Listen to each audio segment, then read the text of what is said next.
Ini menarik banget nih Aldi nih. Seru ya, kampus tapi bisa jadi sekaligus tempat wisata. ada balon udara pertama di Purwokerto.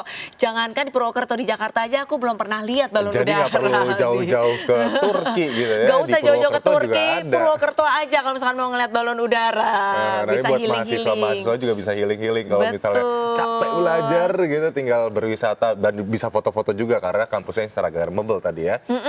Nah, apa saja kemudian sih pemirsa tujuan rektor bikin kampus wisata kayak gini? Daripada bertanya-tanya nih Aldi dan pemirsa, langsung saja nih kita sambut Rektor UMP Asosiat Profesor Dr. Jebul Suroso. Selamat pagi. Kita langsung panggilkan, selamat datang Mas Rektor. Selamat datang. Pagi. Apa kabar? Apa kabar? Silakan. Terima kasih. Silakan duduk. Silakan duduk, kita berbincang-bincang ya soal kampus wisata ini. Oke. UMP. UMP dengan menginisiasi adanya balon udara. Ini sebenarnya idenya ini seperti apa? Kenapa balon udara? Oke. Jadi UMP itu perlu untuk menampilkan hal yang lain.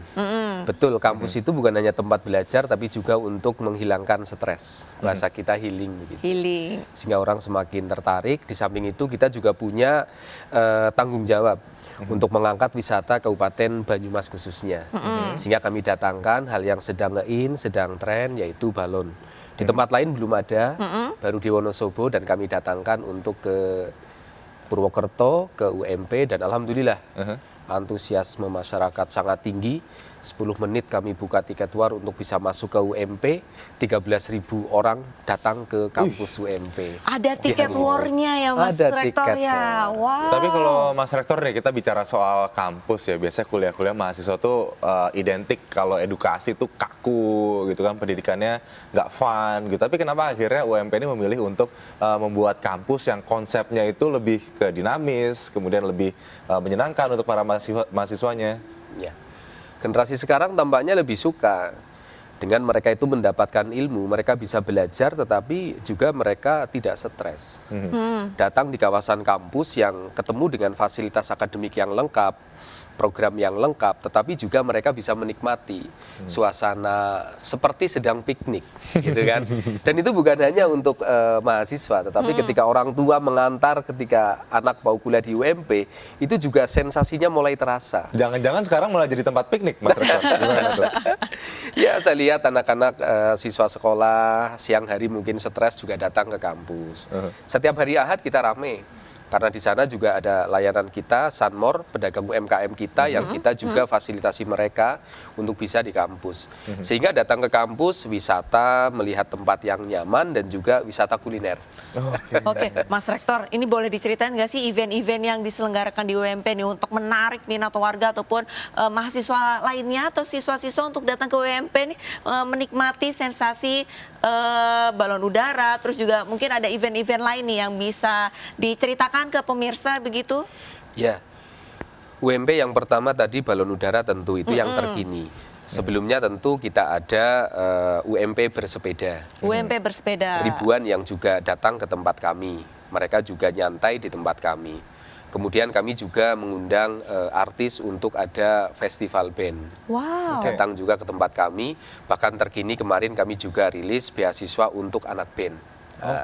Kemudian yang berikutnya adalah kita ada festival untuk mewadahi budaya lokal. Ada di situ kentongan, animo masyarakatnya juga alhamdulillah tinggi. Kemudian yang berikutnya tempat kita setting. Di dalam kampus itu sendiri kita adakan jogging track. Tempat yang saya pikir untuk olahraga di samping juga untuk wisata. Gazebo, ada beberapa tempat juga yang kita siapkan seperti Danau Mini, yang itu terintegrasi dengan kebun plasma kelapa kopior, satu-satunya tampaknya di perguruan tinggi yang kami memiliki. Wow, jadi kalau kita bicara soal fasilitas infrastruktur untuk menunjang pembelajaran tapi dengan konsep wisata ini udah terpenuhi lengkap banget ya di sana, Mas Rektor? Tentu kita terus menambah, termasuk tambahan terakhir kita siapkan gedung masjid termegah pikir kami yang ada di Banyumas, dan itu menjadi rest area. Kemarin kami jadikan sebagai tempat layanan membantu mudik orang.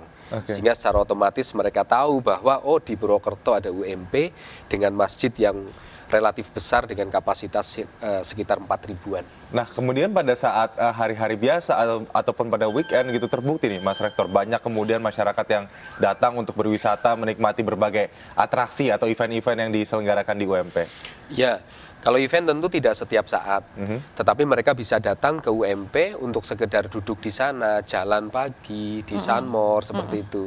Dan kalau jalan pagi tidak hanya di hari Sabtu dan Minggu, tetapi juga hari-hari biasa banyak yang sudah memanfaatkan itu. Kalau Mas Rektor sendiri paling suka di part yang mana nih dari sekian banyak nih ya atraksi pariwisata mungkin ya, kemudian fasilitas-fasilitas yang disediakan UMP?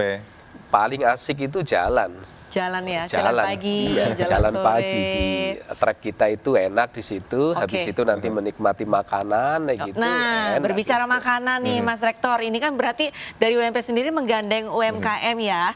Nah, ini dari segi bidang ekonomi apakah jadinya meningkatkan nih perekonomian warga sekitar ataupun UMKM yang ada di lingkungan UMP itu sendiri?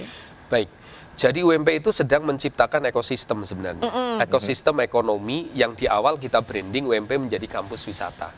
Nggak mungkin kita tidak menyediakan aspek lain. Betul. Maka di situ kita harus ada penguatan UMKM supaya bisa masuk.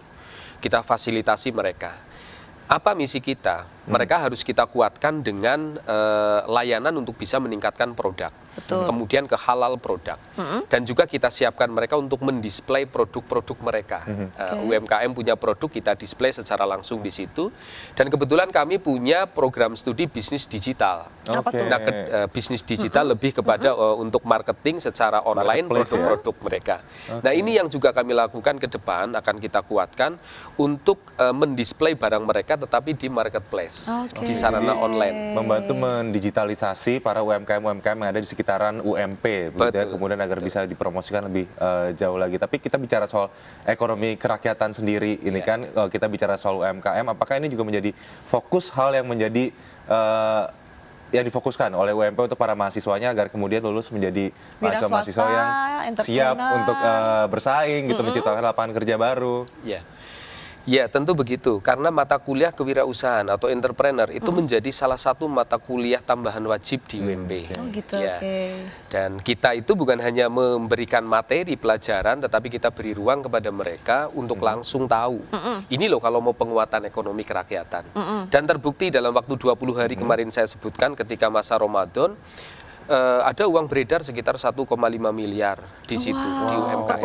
Perputarannya segitu. 1,5 Itu dikoordinir oleh UMP saja ya? Dikoordinir di situ, mereka masuk.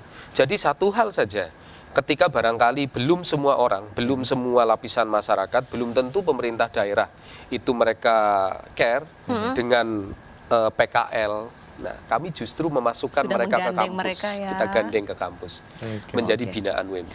Ini dengan konsepnya yang amat sangat menarik, ini kira-kira sudah ada penghargaan apa saja sih yang diterima UMP dengan adanya konsep ataupun inovasi baru nih dari Mas Rektor nih? Oke. Jadi Pak Teten Mas Duki, Pak Menteri pernah datang ke tempat kami, sangat mengapresiasi bagaimana UMP mencanangkan sebagai rumah UMKM.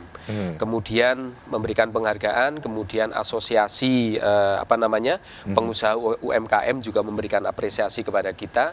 Bupati Kepala Daerah juga demikian.